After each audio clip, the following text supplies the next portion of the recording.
Hi friends, welcome to Ramli's Kitchen. இன்னைக்கு நம்ம Ramli's Kitchenல கத்திரிக்காய் வச்சு ஒரு சூப்பரான சைட் டிஷ் தான் பார்க்க போறோம். நம்ம நார்மலா கத்திரிக்காய் பாத்தீங்கன்னா கிரேவி பண்ணுவோம், அப்படி இல்லனா பொரியல் பண்ணுவோம். ஆனா இதே மாதிரி நீங்க ஒரு முறை வறுவல் செஞ்சு சாப்பிட்டு பாருங்க, ரொம்பவே சூப்பரா இருக்கும். இந்த கத்திரிக்காய் வறுவல் எப்படி பண்றதுன்னு பார்க்கிறதுக்கு முன்னாடி இதுவரைக்கும் நம்மளுடைய Ramli's Kitchen சேனலை சப்ஸ்கிரைப் பண்ணாதவங்க மறக்காம சப்ஸ்கிரைப் பண்ணிக்கோங்க. பக்கத்துல இருக்க பெல் ஐகான் கிளிக் பண்ணிக்கோங்க. ஆளுங்கற ஆப்ஷன் சேர்த்து கிளிக் பண்ணிக்கோங்க. வாங்க இந்த சூப்பரான கத்திரிக்காய் வறுவல் எப்படி பண்றதுன்னு பார்க்கலாம். இந்த சைஸ்க்கு 2 கத்திரிக்காய் எடுத்துக்கோங்க. நம்ம பெங்களூர் கத்திரிக்காய் கூட எடுத்துக்கலாம், பட் அந்த மாதிரி ஃப்ரை பண்ணும்போது அது சைடில் இருக்க தோலெல்லாம் பிரிஞ்சு வந்துடும். அதுக்காக தான் நான் இந்த மாதிரி கத்திரிக்காய் எடுத்துக்கிறேன். கத்திரிக்காய் காம்பு வந்து நல்லா ஃப்ரெஷ்ஷாக இருக்க மாதிரி பார்த்து வாங்கிக்கோங்க.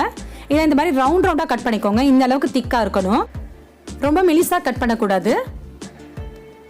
ஒரு பிளேட் எடுத்துக்கோங்க. அதில் 1 ஸ்பூன் அளவுக்கு மிளகாய் தூள், 2 ஸ்பூன் மல்லித்தூள், 1/2 ஸ்பூன் மஞ்சள், உப்பு வந்து தேவைக்கேற்ப சேர்த்துக்கோங்க.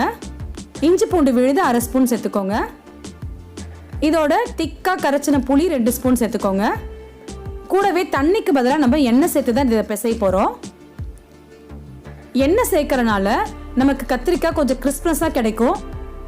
ஸோ கொஞ்சமாக எண்ணெய் சேர்த்து நல்லா பிசைஞ்சு எடுத்துக்கோங்க. இதில் புளிப்புக்கு நம்ம எலுமிச்சம்பழம் கூட சேர்த்துக்கலாம். ஆனால் புளி சேர்க்கறனால அதோட கலர் பார்க்கறதுக்கு ரொம்ப நல்லா இருக்கும். அதுக்காக தான் நான் புளி சேர்த்துக்கிறேன்.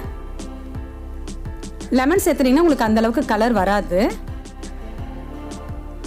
இப்போ அதை நல்லா மிக்ஸ் பண்ணி வச்சுட்டோம். இந்த கத்திரிக்காயில் நம்ம 2 சைடும் அப்ளை பண்ணிக்கணும். இதே போல எல்லா சைடும் நல்லா அப்ளை பண்ணி எடுத்துக்கோங்க.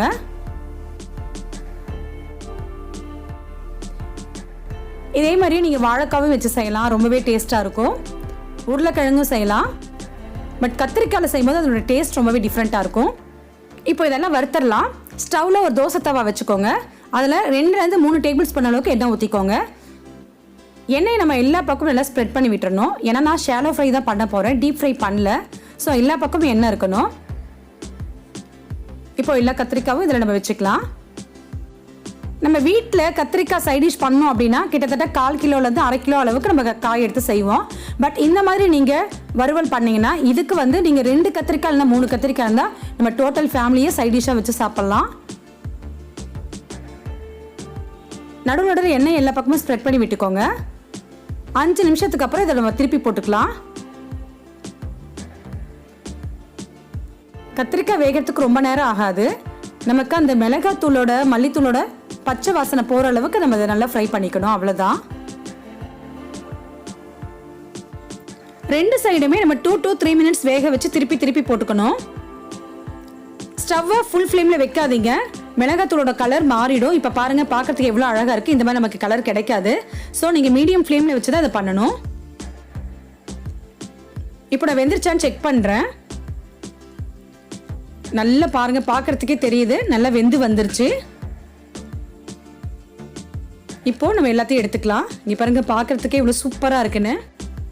இதில் நம்ம புளி சேர்த்துருக்கோம், அதனால தான் நமக்கு இந்த மாதிரி ஒரு கலர் கிடைச்சிருக்கு. லெமன் சேர்த்துறீங்கன்னா இன்னும் லைட்டாக கிடைக்கும். ஸோ நீங்கள் புளி சேர்த்து செய்யும்போது அதனோட டேஸ்ட்டுமே ரொம்ப நல்லா இருக்கும். இந்த கத்திரிக்காய் வறுவல் பார்த்தீங்கன்னா லெமன் சாதம், புளி சாதம், சாம்பார் சாதம், ரச சாதம் எல்லாத்துக்குமே சூப்பராக இருக்கும். எஸ்பெஷலி தயிர் சாதத்துக்கு சான்ஸே இல்லை, அவ்வளோ சூப்பராக இருக்கும். நீங்களும் இதே மாதிரியே ட்ரை பண்ணுங்க. ட்ரை பண்ணி பார்த்துட்டு எப்படி இருந்துச்சு எனக்கு கமெண்ட் பண்ணுங்க. இந்த வீடியோ உங்களுக்கு பிடிச்சதுனா லைக் பண்ணுங்க, உங்க ஃபேமிலி அண்ட் ஃப்ரெண்ட்ஸ்க்கு ஷேர் பண்ணுங்க.